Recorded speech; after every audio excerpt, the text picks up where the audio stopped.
Hi, this is MF Kelleher. We've put together some Spotify playlists of the music in the TV series versions of the stories in this podcast.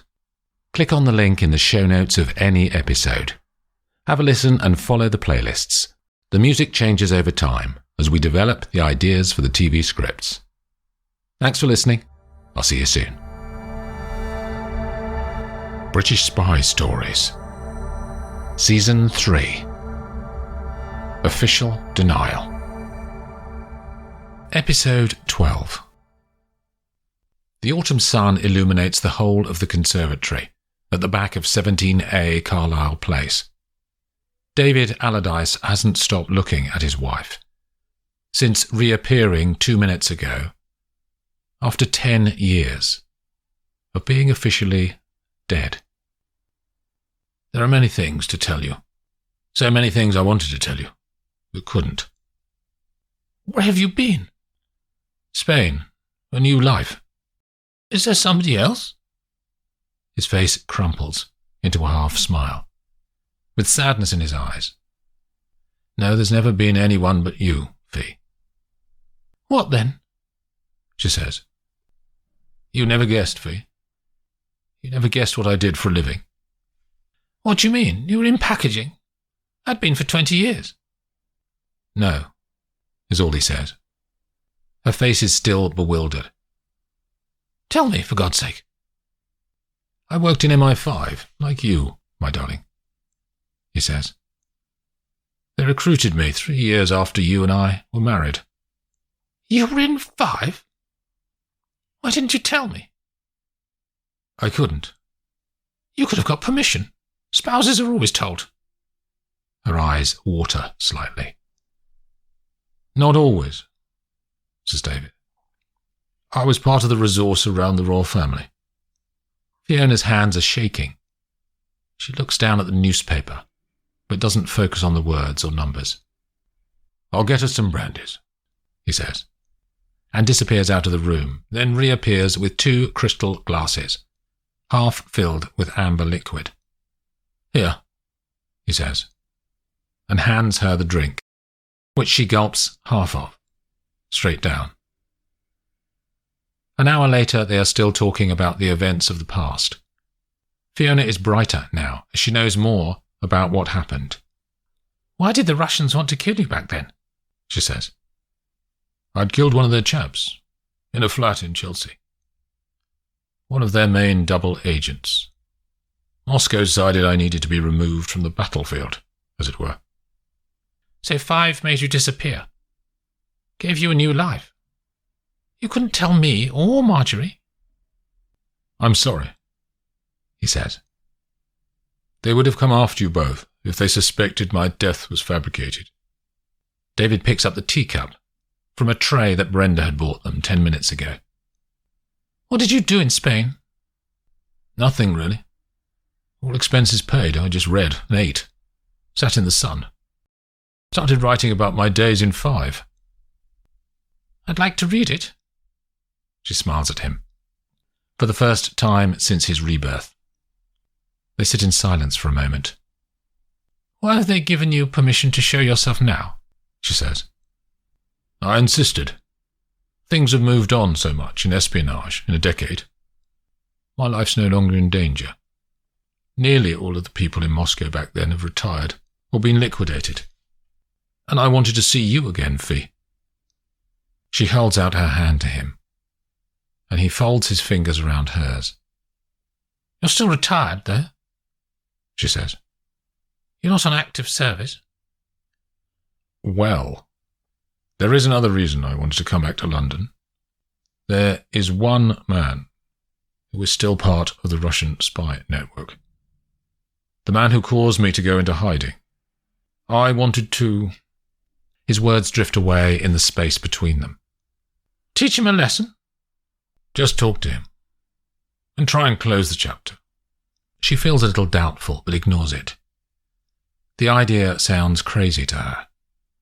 But the man in front of her was part of her life for so long, and she still loves him.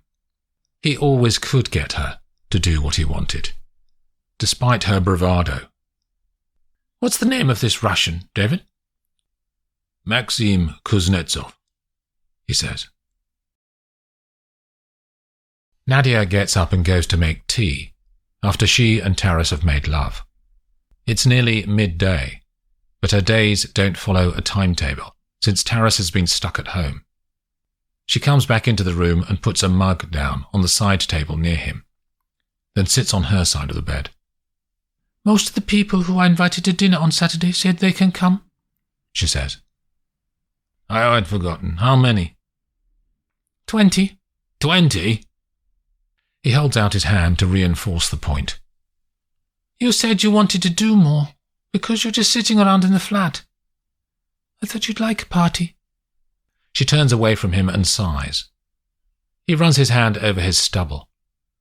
After a few moments, of them both looking in different directions, he says, Who's coming? Those people I told you the other day. Alexei and his girlfriend, she says. 2 of your boys from the warehouse. Margarita and Tira, and some others. Oh, and that new couple I met, Sabrina and Dan. You'll like him. He's ex-military. Well, don't expect me to do much with this leg. They sit in silence again, but he is getting annoyed. I get it, you worked hard, he says suddenly. Anyway, I had a good week. Why? I got even, didn't I? With who? Those guys who disrespected you. That was nothing. I've had worse than that. No one does that to my wife. The guy was harmless. They paid for it now. What did you do? She screws up her eyes, her voice rising. You didn't kill someone else, did you? He leans over and puts his hand on her knee. I just sent a message that they don't mess with Taras Kaval. She sits glumly sipping her tea. I took Victor with me, he says. You said he wanted a job. He drove me. She is still silent and sulky. It was good. I'm thinking of giving him a permanent position. You won't need a driver when your leg's okay, she says. He had other skills that I never knew about. Like what? She turns her eyes to him. He was handy with a gun, says her husband. There's another pause, while they both imagine what the other one is thinking. That is handy, she says. The text message from Oxford saying he wants to meet was a surprise for Gabby when it buzzed into her phone at 11 o'clock last night. One thing that she does know about Nick Warren is he is very driven by the here and now. He wouldn't tell her why he wanted to meet, but she has a feeling in her stomach that it's going to be a knee-jerk reaction to something that has happened in the last few days. It starts to drizzle as she walks from the hotel to a small bar 20 minutes away across Budapest. When she pushes the door from the street, Nick is already sitting on a tall stool at one end of the bar. The place is filled with red seating and has dark blue walls, which gives it an air of slight desperation. This being a Thursday, there are few drinkers dotted across the chairs in the place, but it's quiet here, which she'd hoped it would be. He already has a beer in a bottle, and she orders herself one too. They talk about nothing in particular, dancing around the edge of what he might really want to talk about. How's your up going? He says suddenly. I thought... What did you think? She opens her eyes slightly. Thought you might keep me across it, you know? No. Why? I told you the way I work. I did hear it failed anyway, he says, and looks at her, but her eyes give nothing away. She drinks again. Is this why you wanted to meet, Nick? To try and find out what my team's doing? I'm just interested. I know you well enough to know that you're talking bollocks.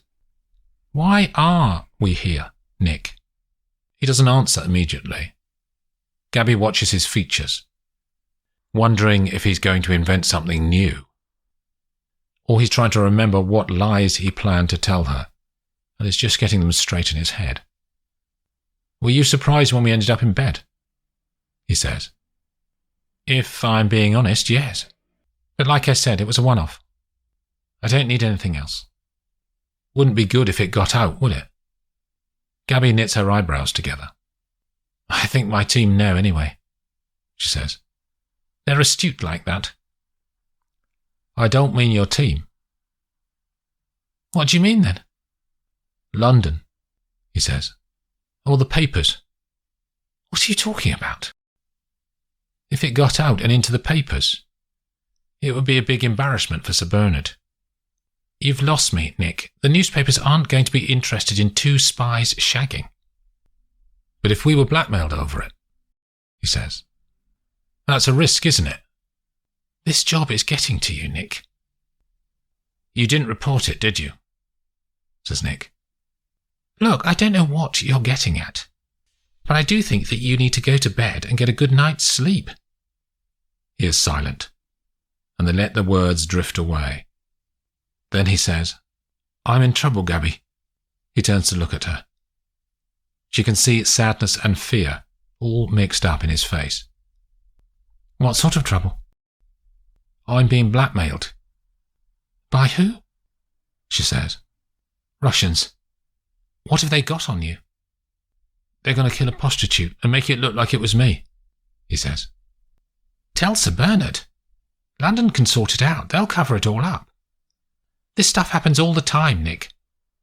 She puts her hand on his hand, but his skin is cold. There's more. What? I take coke and they got photos. You fucking idiot. Why? My life's shit. It helps. You didn't take that when we were together, did you? I started after you and I split up. You're not laying this at my door, Nick. Your decision. Take fucking responsibility. They'll try and get rid of me, Gab, he says. They won't get rid of you. Maybe move you out of the field. This job is my life. You need to take the initiative and do something now, she says. Not wait for some Russian to turn the screw. The blackmailer wants MI6 plans in Hungary. I hope you told them to fuck off. She turns to look at him, but his face doesn't change. You did tell them to fuck off, Nick, didn't you? You're not seriously thinking of leaking. I don't know. Nick, look at me. She grabs his arms, one hand on each. If you're thinking of leaking secrets, then I'll have to flag it to Sir Bernard. I'm not having MI6 resources put at risk because you're a cokehead. Nick is silent. Gabby swigs back the rest of her beer and lands the bottle loudly on the countertop. For God's sake, Nick. She pulls on her coat. I'll sort it.